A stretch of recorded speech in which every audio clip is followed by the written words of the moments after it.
They called it a place of care, but it became a prison of screams.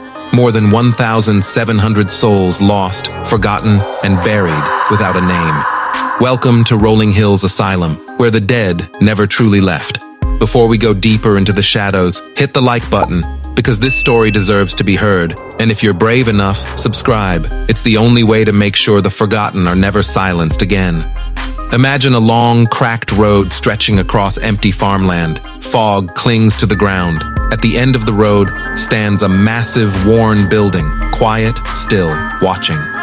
This is Rolling Hills Asylum. Cut to black and white photos of the building from the 1800s. Built in 1827 as the Genesee County poorhouse, Rolling Hills was never meant to be a place of healing.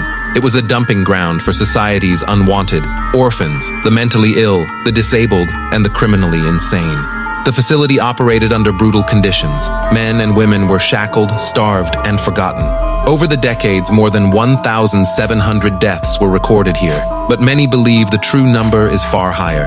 Most were buried just outside the building, in unmarked graves, their names lost to time. Among them was a man named Roy, a gentle giant, over 7 feet tall, suffering from gigantism. He lived most of his life here, mocked and feared.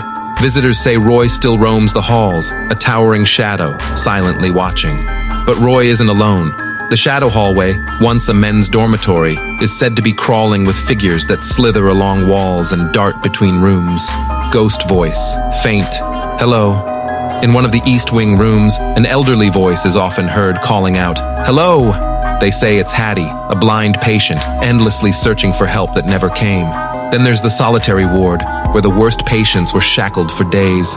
People report sudden nausea, headaches, and even being pushed hard. In the morgue, voices have been recorded whispering names. Cold metal tables still remain, where bodies once waited for burial. One ghost hunter claims he was held down there by unseen hands, unable to move.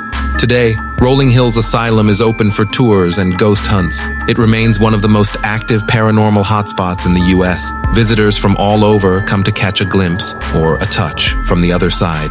But behind the ghost stories are real people, lives forgotten, pain ignored. The asylum isn't just haunted, it's heavy with sorrow.